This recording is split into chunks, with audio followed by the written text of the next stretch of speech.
Jalan gimana buat tadi bro, sini bro? Macet nggak? Nggak terlalu macet. Nggak terlalu ya. Main langsung udah kebayang kan dari arahan. Oh tadi yang gua kasih tahu kan. Tapi ngomong-ngomong waktu kesini lu dengerin apa? Kalau di mobil lu dengerin apa bro? Radio. Oke. Gua masih Nggak CD, nggak CD. Biar up to date gua. Nggak CD. Kadang-kadang. Apa yang belakangan lu ini sering lu dengerin? Malah untuk temen di hustle and bustle this fucking metropolitan. This fucking metropolitan, right. Aduh bro. Gue belakangan ini lebih sering dengerin malah band-band lokal gue sekarang. Oh oke. Kayak apa misalnya? Ada satu band metal baru yang kebetulan udah pernah main dan akan main dengan Z Factor lagi tanggal 20 ini. Rising the Fall namanya itu. Kayak metalcore gitu deh. Udah rilis album, cuman belum tahu kalau udah launching apa enggak. And materinya asik, catchy. Mereka kalau menurut gua salah satu dari generasi metal masa depan ntar lah yang akan jadi kan sekarang ini artinya generasi depan dia masih umurnya kira-kira 20-an awal. 20-an awal. Jadi masih tahap perjuangan di tahap awal lah. Cuman mereka udah berani masuk ke studio rekaman, tulis album, berani melangkah ya. Nah kalau kita ngomongin kayak gitu di scene metal Indonesia, menurut lo sejauh ini perkembangan yang lo lihat kayak apa sih bro sebetulnya? Oke, sebenarnya gue udah nunggu 2 tahunan 3 tahun belakangan itu gue udah lama nunggu sejak gue pindah ke Indonesia deh. Kebetulan waktu gue pindah ke Indonesia di paruh akhir tahun 90-an dalam tanda kutip gerakan metal jadi nggak jelas ya, kena Krismon.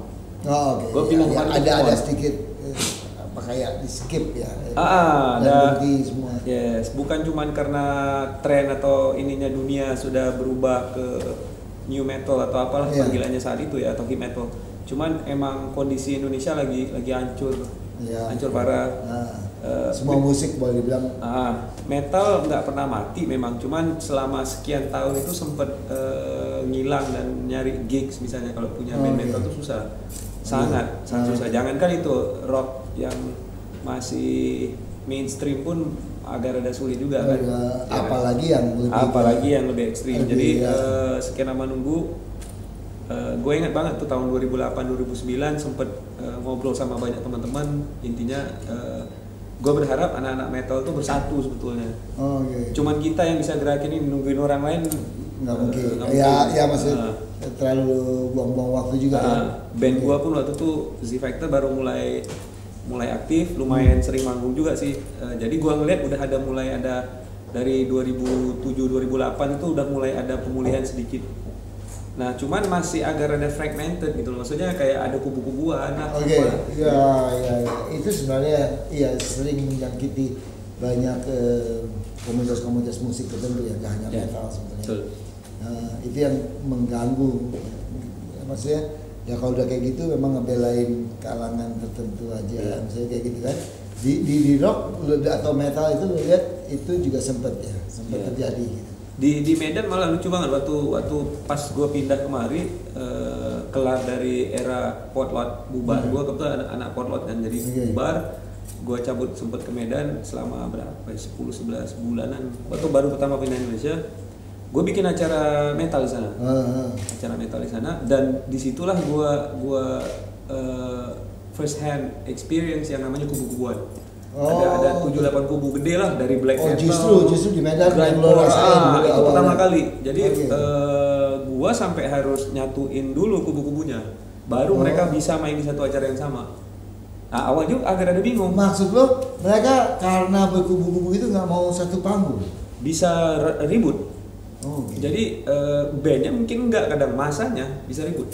Jadi kadang lucunya kubu itu, misalnya kubu grindcore itu bisa berasal dari satu daerah kampung tertentu misalnya ya, gitu ya. Jadi gue juga nggak ngerti kenapa kayak gitu loh. Gue bingung waktu itu agak nggak jelas. Iya nggak jelas dari apa pokoknya bisa grindcore itu daerah sebelah sini gitu loh. Oke. Terus yang namanya death metal tuh sebelah mana lagi, dan biasanya itu per jenis musik ya, sub genre itu. Sub genre tuh dia. Dan kadang-kadang mereka kalau barengan itu bisa berantem, entah ada apa. Nggak jelas alasannya. Biasanya ceritanya sih kayak mungkin senior mereka paling awal bikin kubunya itu dulu sempet ribut atau apa, kebawa terus sehingga anak-anak kubu masing-masing itu kadang nggak tahu kenapa mereka itu ribut sebetulnya. Itu tuh cuma mereka merasa bahwa kalau ketika mereka merasa gue harus itu lawan gue kali gitu ya, kayak tanpa ketahuan alasannya persaingan gak sehat gitu. Iya. Padahal